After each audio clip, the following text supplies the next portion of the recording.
금강경 제5강입니다.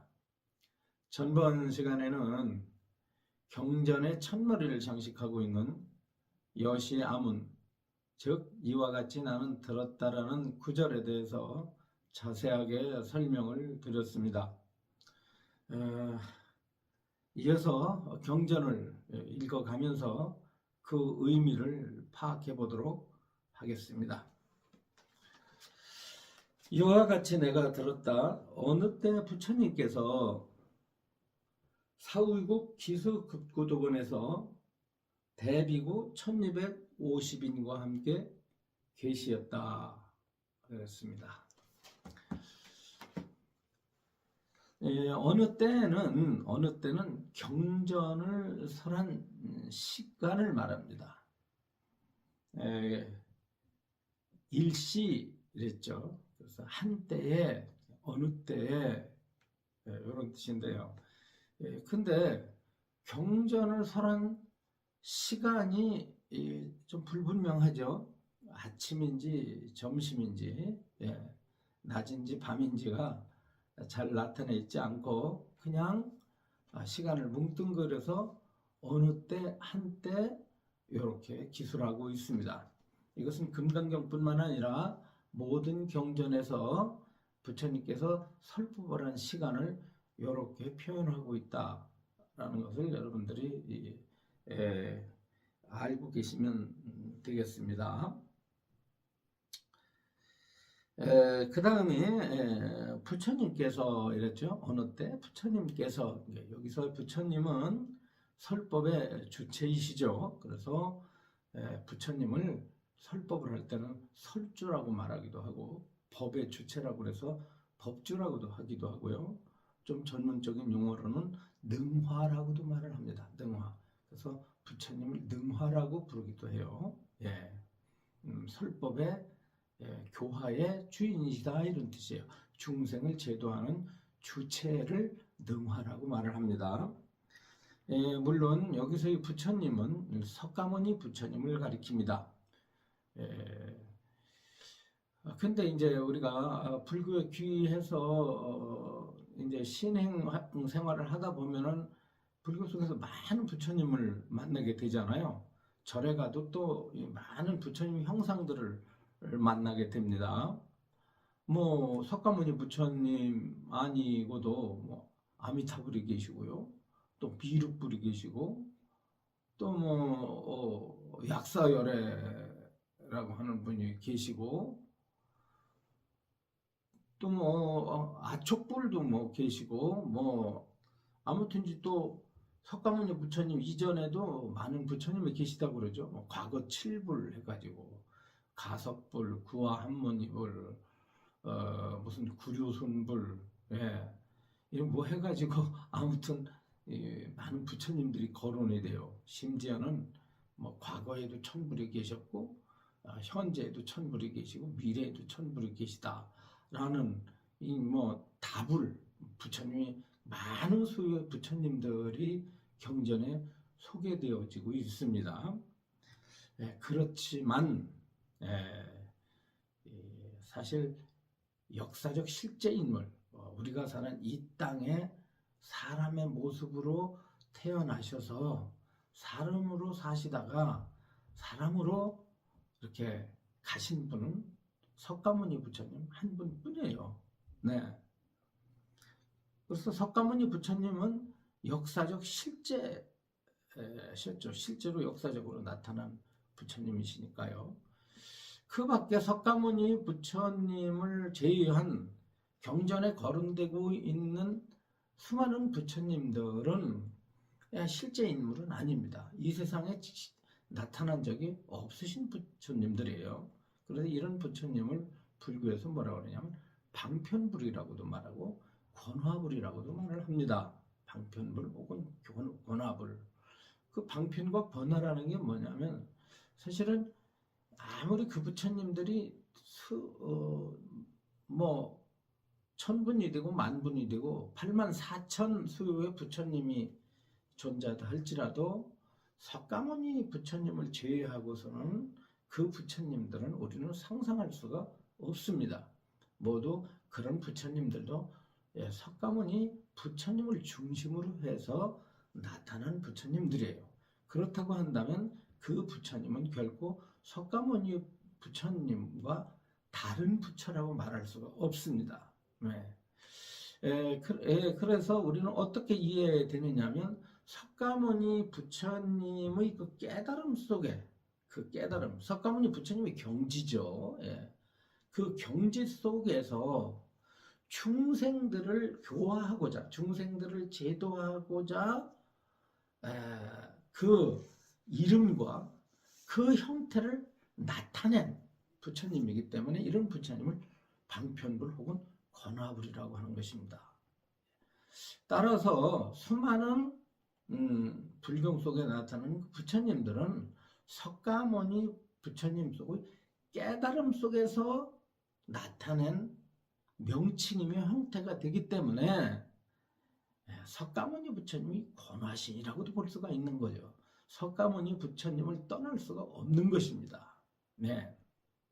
석가모니 부처님을 제외하고는 우리는 수많은 부처님을 상상해낼 수가 없다라고 한다면 석가모니 부처님이 결코 다른 이 대승의 수많은 부처님과 별개의 존재일 수가 없다. 이렇게 별개의 존재일 수가 없다. 석가모니 부처님에 의해 펼쳐진 부처님이라고 생각하시면 됩니다. 그러니까 석가모니 부처님에게 우리가 예배를 한번 함으로 인해서 석가모니에게만 단순하게 예배한 게 아니라 석가모니 부처님에게 예배하는 것이 곧 아미타불에게 예배하는 거고 미륵불에 예배하는 거고 약사열에게 예배하는 거고 뭐 과거 칠불에 예배하는 거고 경전에 나오는 수많은 부처님에게 예배하는 것이 됩니다. 또 아미타 부처님에게 예배한다 할지라도 그 아미타 부처님 한 분에게 예배하는 것이 또 수많은 부처님에게 예배하는 것이 됩니다. 이것은 비단 부처님에게만 해당되는 것이 아니라 보살들에게도 해당이 됩니다. 보살 뭐지? 권화보살이라 관세음보살, 지장보살, 문수보살, 보현보살 그 밖에 수많은 그런 보살들도 많이 나타나죠. 그 보살님들도 다 이게 권화보살들입니다. 방편보살이면서 권화보살들이 그분들은 역시 똑같이 석가모니 부처님처럼 역사적으로 실제하는 부처님이 아니에요. 그래서 아미타 부처님에게 무슨 부모가 있습니까? 그분에게 무슨 태어난 어떤 나라가 있습니까? 또 장소가 있습니까? 없으시잖아요. 그리고 태어나신 날짜가 없잖아요.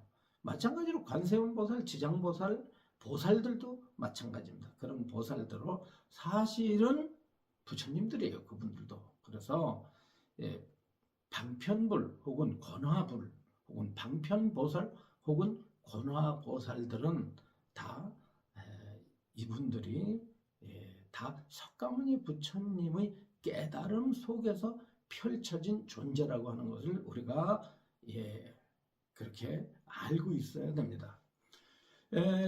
여기서 아미타 부처님 혹은 관세음 보살님 이렇게 이제 좀 이해하기가 어려우실지도 모르지만은 절에 가면은 법당에 아미타불이 모셔져 계시고 옆에 관세음 보살이 모셔져 계셔가지고 관세음 보살님보다 아미타 부처님이 높은 걸로 이렇게 생각을 하죠. 왜냐하면 권업 옆에 보좌하는 보살님처럼 이렇게 모셔지고 있으니까. 그러나 그렇지 않습니다. 관세음 보살이나 지장 보살이나 이런 분들은 방편불이고 권화불이기 때문에 그 경지는 다 석가모니 부처님의 깨달음 속에서 나타나셨기 때문에 그분들은 다 부처님의 석가모니 부처님의 다른 모습들이에요.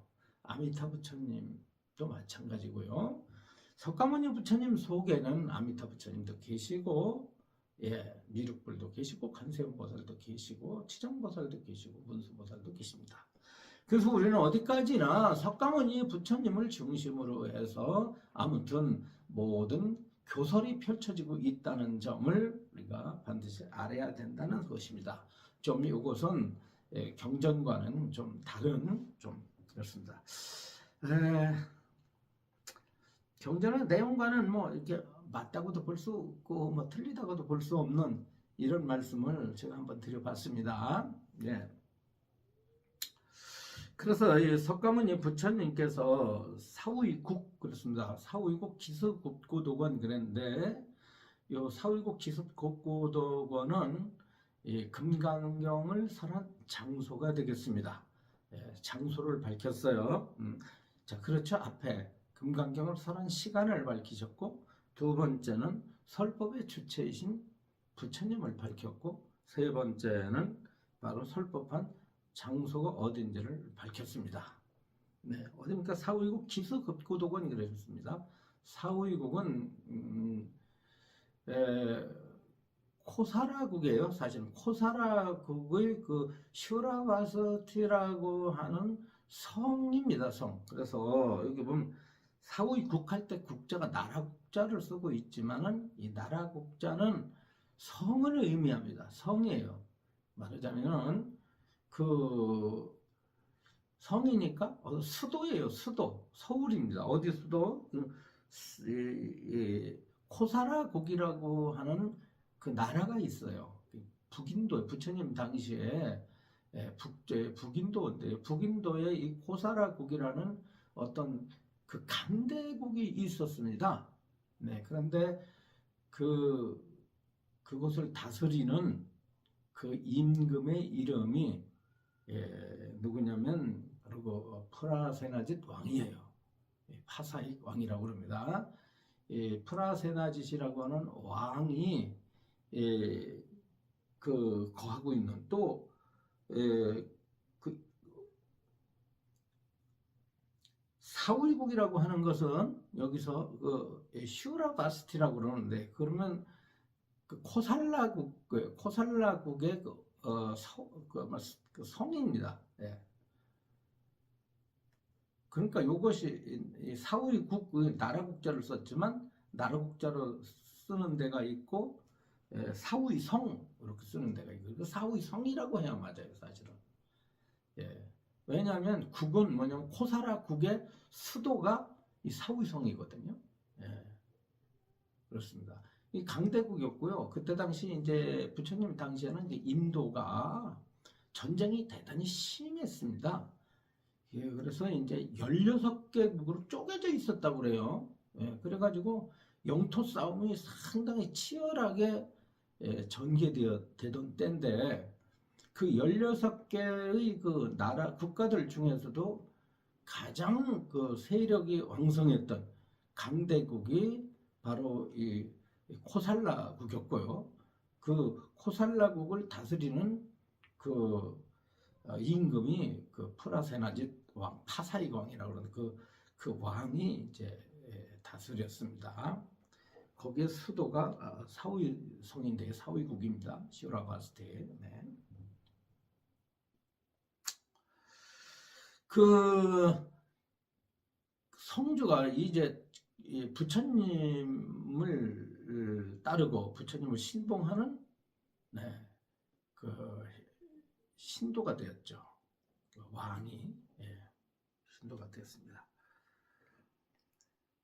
기서급고동은 수도원 이름입니다. 수도원의 이름이에요. 줄여가지고 우리가 기원정사라고 말을 합니다. 그 기원정사라고 말을 하는데 여기에 대해서 이 얽혀 있는 설화는 여기서는 제가 생략하도록 하겠습니다. 왜냐하면 워낙 이 기서급고도건이라는 이 절하니까 이 수도원의 그 얽힌 일화는 너무나 널리 이렇게 알려져 있기 때문에 여기서는 생략하도록 하겠습니다. 네, 기스국고도는 절에서 계신 거예요. 절에서 계셨는데 부처님이 아주 오랜 세월을 이 기스국고도원에서 계셨습니다. 네. 21안거를 하셨다고 하니까요. 그 21년 되는 거 아니겠어요? 부처님이 활동하신 횟수가 45년인데 이 중에서 21년이라는 건 절반을 여기에서 기수국고도관에서 거하시면서 여기서 많은 설법을 하신 거죠. 네. 기수국고도관에 누구랑 계셨느냐? 대비구 그렇습니다. 대비구는 우리말로 하면 큰 스님이에요. 큰 스님. 네. 큰 스님이라는 대비구라는 말은 뭐 누구를 뜻하겠습니까? 스님은 스님인데 큰 스님은 스님 노릇만 많이 한 분을 큰 스님이라고 하진 않아요, 사실은. 근데 우리나라는 아무튼 수행을 오래도록 하신 분, 출가해서 참 법납이 높으신 분을 우리 큰 스님이라고 그러잖아요. 그분이 이제 뭐 깨달음을 얻었건 안 얻었건 그건 관계없이 그렇게 말하는데, 엄밀한 의미로 여기서 대비구라는 것은 아라한과를 증득하신 스님만이 대비구라고 말을 합니다. 아라한과를 증득한 스님. 그러니까 거의 부처님 수준에 이르는 깨달음을 성취하신 분. 그래서 이제 번뇌를 완전히 제거하고 모든 고통으로부터 벗어났을 뿐만 아니라 다시는 생로병사의 흐름에 들지 않는 그러한 경지에 도달하신 분에게 대자를 써가지고 대비구라고 했던 것입니다. 네. 그래서 이제 아라한과를 얻었어야 된다. 거기 그 아라한과를 얻으신 분에게 대자를 붙였다 이 말이에요. 그 비구라는 말은 본래 비쿠 그러죠. 비쿠라는 말은 걸사라고 번역을 합니다. 걸사는 얻어먹는 자라는 뜻이에요. 쉽게 말하면 이제 국어를 한다는 뜻이죠. 국어를 해서 생활하는 자. 국어를 해서 생활을 하되, 국어를 해야 돼. 그냥 먹고 살기 위해서 국어를 하는 게 아니라, 수행을 하기 위해서 국어를 하는 거죠. 수행을 해서 뭐합니까? 모든 번뇌를 제거하고, 생로, 병사, 오비고뇌를 벗어나기 위해서 수행하는 그런 수행자를 비구라고 그래요. 근데 비구는 그냥 해설을 하면 그냥 거린이라고 말을 해요. 걸사라고 말을 해요. 거린. 거린을 비구라고 말을 하는데, 거기에 이제 불교적으로는 그렇게만 보질 않고 포마라고 하는 뜻을 가지고 있답니다. 포마가 뭐죠? 포라는 것은 공포, 두려움이라는 뜻이죠. 그 다음에 마는 막이라는 뜻입니다. 악마라는 뜻이에요. 그래서 악마를 두렵게 하는 자라는 뜻입니다. 그러니까 이 가사를 걸친 스님은 자신이 경제활동을 하지 않으니까 어떻게 돼? 신도들로부터 보시금을 받아가지고, 요즘엔 그렇잖아요. 신도들의 의존해서 생계 문제를 해결하잖아요. 그러니까 저 같은 경우만 해도 뭐 직업이 있습니까? 뭐 제가 농사를 짓습니까? 회사를 다닙니까? 경제 활동을 하지 않죠. 그래서 이제 신도님들이 한두 푼 여기저기서 주신 걸 가지고 그냥 연명을 하면서 살아가고 있는 것 아니겠습니까? 그러니까 그걸 이제 비구라고 그러는데, 한편으로는 이 승복을 걸치고 가사를 걸치게 되면은 모든 마귀들이, 악마들이 두려워한다는 뜻에서 포마의 뜻을 가지고 있습니다. 스님들을 포마라고도 불러요. 포마. 그러면 스님을 포마라고 부르는 건 보질 못했죠. 그렇지 않습니까? 우리 또 무슨 포마 지나가신다 이러지 않잖아요. 뭐 저희가 이제 효암 스님인데 효암 스님 지나간다 그러지 효암 포마 지나간다는 안 하잖아요. 그리고 또 하나의 뜻이 있는데요. 또 하나의 뜻은 뭐냐면은 근사남이라는 의미를 가지고 있습니다. 근사남. 그러니까 근자라는 것은 삼가할 근자가 아니라 부지런할 근자예요. 부지런할 근자. 부지런히 뭡니까? 노력하는 대장부. 혹은 이제 비구니 같은 경우는 부지런히 노력하는, 열심히 노력하는, 열심히 수행하는 여인, 이런 뜻에서 이제 아, 근사남, 우리 같은 비구를 근사남, 비구니를 근사녀 이렇게도 부릅니다. 그래서 이제 근사남, 근사녀 이런 호칭은 조금 썼던 것 같아요. 예, 포마는 들어보지 못했고 근사남, 근사녀는 들어보지 못했는데 아마 가장 많이 들은 것이 이제 비구 그러면은 걸사 뭐 아니면 사문, 네, 사문. 그런데 사문이라는 말은 에, 불교에서만 썼던 용어는 아니에요. 비구도 마찬가지고, 예, 그렇습니다. 아무튼 그렇고요. 예, 그래서 이 비구는 그런 의미를 가지고 있습니다. 다음이 뭐냐면 1250인이었다 이 말이에요. 1250은 대비구가 아란 1250 아란이었다는 뜻이에요. 예. 우리가 이제 예불을 할 때, 예불을 드릴 때, 그 나오지 않습니까? 지심기명래, 이렇게 하고, 이제, 영산당시 수불부촉 10대 제자, 16성, 500성, 독수성 내지, 1250 제대아라한, 그렇게 말하잖아요. 그죠? 나오죠? 1250 제대아라한입니다. 이것들은 누굽니까? 이분들은 누구예요? 이분들은 부처님에 의해서 설법을 듣는 대상, 설법 대중이죠. 예. 그렇다고 한다면 금강경은 석가모니 부처님께서 누구를 대상으로 설법을 하셨다는 뜻입니까? 1250 아란들에 대해서 그들을 앞에 놓고 설법을 했다는 뜻입니다. 예. 함께 계셨다. 그렇습니다. 자, 그러면 이걸 다시 한번 볼까요? 자, 이와 같이 나는 들었다. 그렇죠? 예. 어느 때 부처님께서 사후이고 기수고도군에서 대비고 1250인과 함께 계시었다 그랬습니다. 이것이 뭐냐면 설법을 할 수 있는 조건이 이렇게 갖추어진 것을 뜻해요.